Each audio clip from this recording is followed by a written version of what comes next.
Buenas tardes, compañeros, compañeras. Mi nombre es Lady San Juan.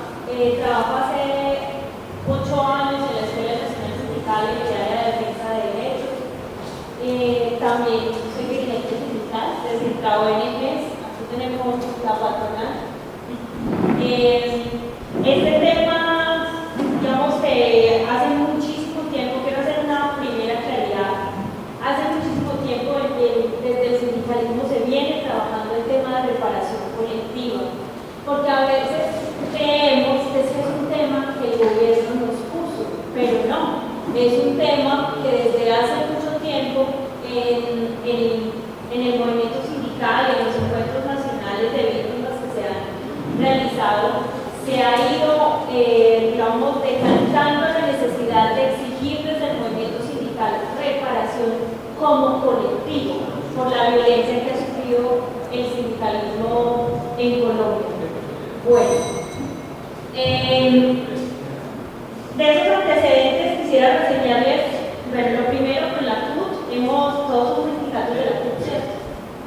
Bueno, con la CUT hemos realizado 2 encuentros nacionales de víctimas de violencia sindical y en principio fue pensar mucho la reparación desde cómo se habían visto afectados los familiares de las víctimas y las personas que sufrieron en sí mismas violencia, es decir, las personas que han sido amenazadas, que fueron desplazadas, pero más allá de eso, creo que a través de los años en el trabajo con los sindicatos y en el trabajo de la CUT, creo que se ha visto la necesidad de evidenciar que el sindicalismo como colectivo, el sindicalismo como organización, el sindicalismo como un sujeto político que tiene unas reivindicaciones específicas y un sujeto político que ha sido excluido digamos, en muchos aspectos de nuestra sociedad, requiere y exige ser reparado colectivamente.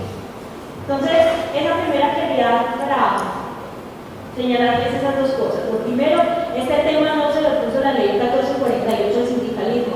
Este tema del sindicalismo desde hace mucho tiempo tenía propuestas al respecto y lo que está sucediendo ahora es que se está abriendo un marco jurídico sobre el cual es posible discutir el tema de la reparación colectiva. Y lo otro es hacer la diferencia entre lo individual y lo colectivo. Una cosa son las afectaciones que han sufrido las personas en sí mismas que han sido víctimas de violencia y otra cosa son los daños y las afectaciones que han sufrido las organizaciones sindicales. Bueno, entonces hoy específicamente de lo que vamos a hablar es de lo que han sufrido y de las afectaciones que han sufrido las organizaciones sindicales.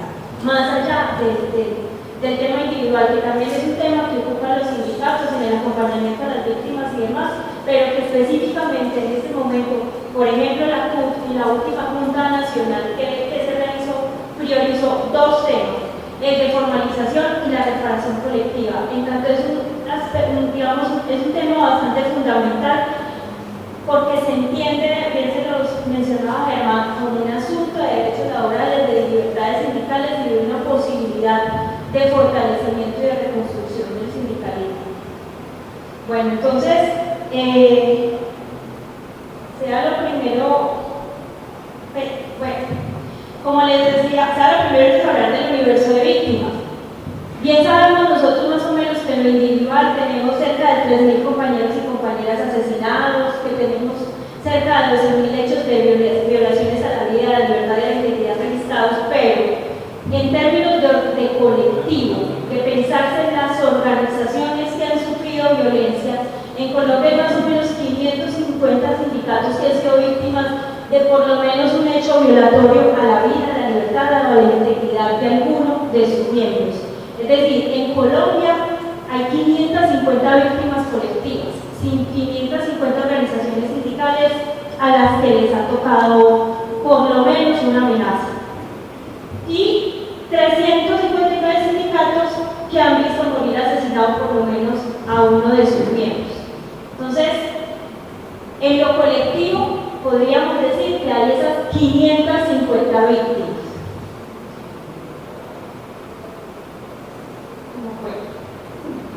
La lectura del contexto sobre este tema, creemos nosotros que un elemento central es que el Estado esa discusión. Y el Estado colombiano está un poco, digamos, divagando en muchos temas sobre la reparación colectiva y sobre cómo debería ser la reparación colectiva. En este caso, al sindicalismo. Y qué bueno, ¿cierto? Porque necesitamos también como movimiento social, como organizaciones sindicales, las mismas centrales necesitan fortalecer sus propuestas al respecto y su visión de cómo entienden la reparación colectiva. Bueno. Sin embargo, como les decía, el gobierno colombiano se ha puesto un marco jurídico, que es lo que está en la ley de víctimas. Y en la ley de víctimas, no por primera vez, pero sí de una manera más estructurada, se propone reparar colectivamente a los colectivos, comunidades, grupos sociales que han sido víctimas de violencia en Colombia. Y lo que se propone hasta ahora es un procedimiento participativo sobre este proceso de reparación colectiva. Como les decía, no hay mayores desarrollos legislativos al respecto. Y qué bueno, porque eso, digamos, de alguna manera da mayor espacio de maniobrabilidad al sindicalismo para exigir cómo debería ser su reparación colectiva. Bueno, lo que nosotros creemos, como les decía, este tema excede los términos de la ley. Muy probablemente lo que está sucediendo en el actual proceso de conversación entre el gobierno y las centrales sindicales respecto de la reparación colectiva no vaya a terminar en una estrección de manos y que bueno, el sindicalismo quiere fortalecerse, quiere el estatuto del trabajo, quiere que se adopten todas las normas internacionales del trabajo a la normatividad colombiana, que se hagan todas las leyes posibles y demás, y el Estado va a aceptar eso así como así, porque creemos que la dimensión política de la reparación colectiva es un asunto clave, digamos, en este pulso político entre las víctimas y el Estado. Si quisiera, digamos, para poner un ejemplo cruel, para el Estado sería mucho más sencillo que el sindicalismo le pusiera el tema de la reparación en términos de las víctimas individuales, de los huérfanos, de las viudas y demás. Es más sencillo, el Estado ya tiene una ruta para eso y ha planteado unos estándares para eso y tiene la unidad de víctimas que atiende esos temas.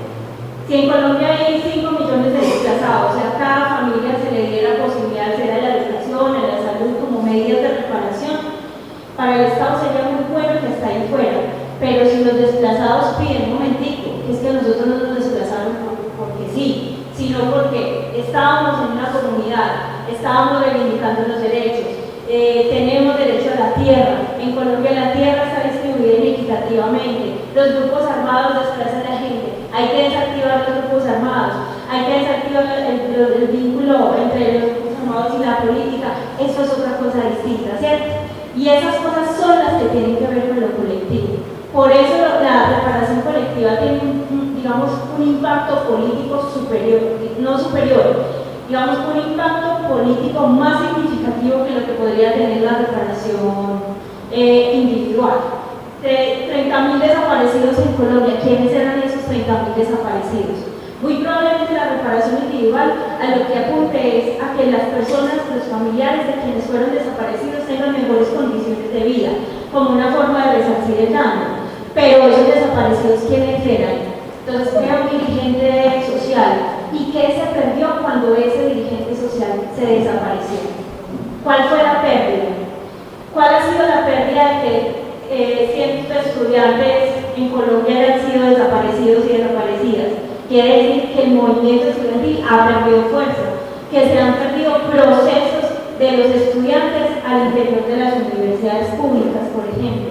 Y entonces, ¿qué sería de Colombia con esos 30.000 desaparecidos aquí presentes, trabajando, construyendo tejido social, exigiendo derechos, ¿cierto? Que serían otras condiciones?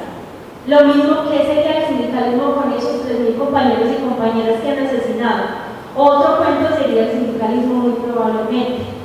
Entonces, el asunto de lo colectivo es que más allá de las afectaciones a las familias y a las personas que han sufrido violencia, tiene que ver con la reconstrucción del tejido social y del tejido social que esas personas que han sido víctimas de violencia han dejado de construir por efecto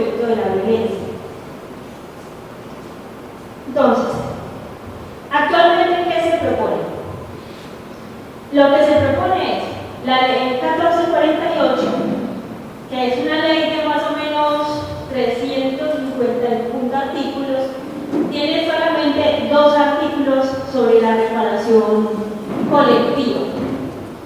Y esa ley tiene además un enfoque diferencial.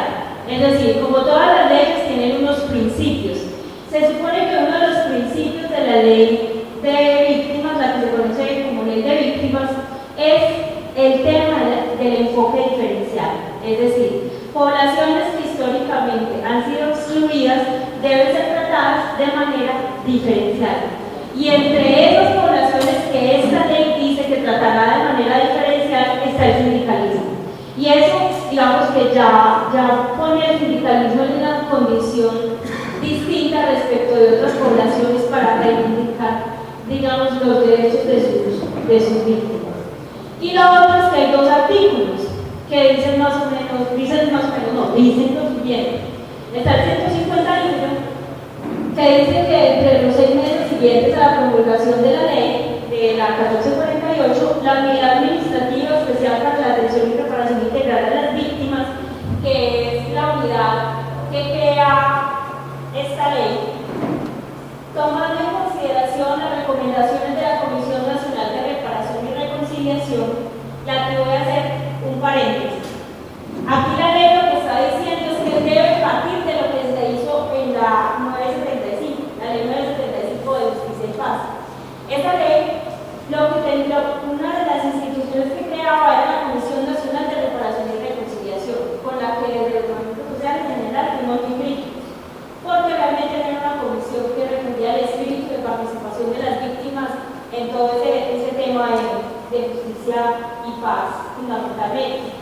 Entonces, pero sí, la Comisión Nacional de Reparación y Reconciliación, CNRR, tenía un mandato y era crear un programa institucional de reparación colectiva. La CNRR no lo alcanzó a crear, pero sí, bueno, alcanzó a hacer una publicación, pero todo fue basado en 10 casos pilotos.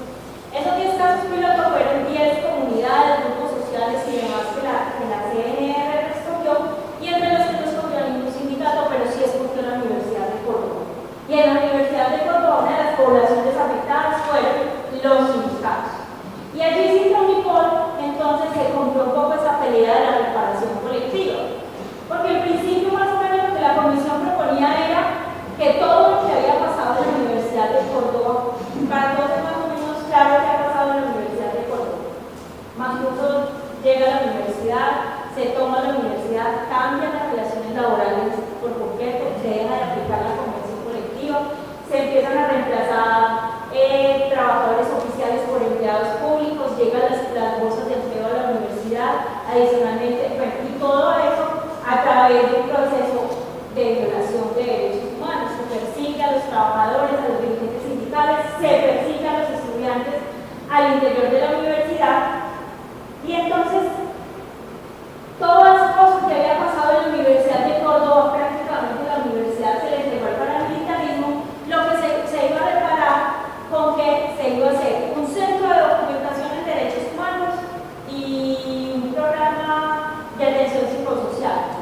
Y entonces yo les hago una pregunta: ¿ustedes creen que el daño a los trabajadores en Centro Unicol y la Universidad de Córdoba hubiese sido reparado con un centro de documentación de derechos humanos y un programa de atención psicosocial?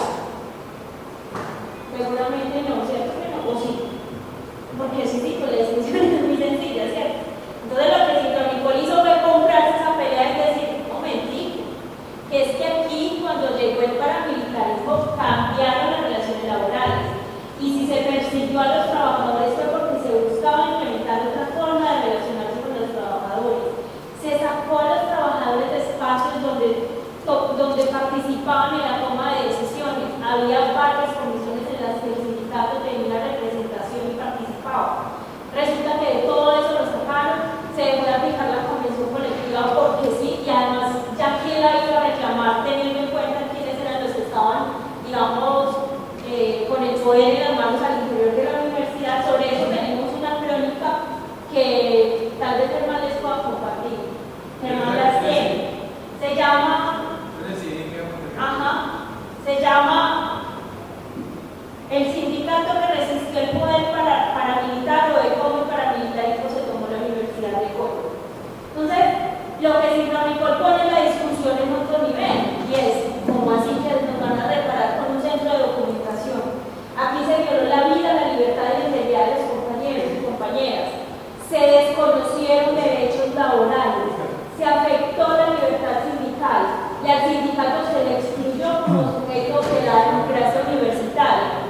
Entonces, la agenda de reparación colectiva para Citramicol era mucho más compleja que un centro de documentación.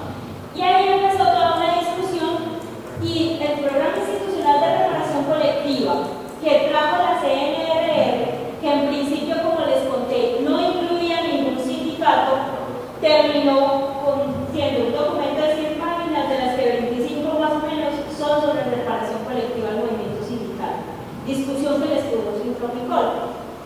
Pero pues aquí también toda la presión que internacionalmente se venía ejerciendo, haciendo denuncias sobre violaciones de derechos humanos de sindicalistas en Colombia, también generó cierta presión y era necesario que entonces se prestara, digamos, mayor atención a las demandas del Citramicol en materia de reparación colectiva.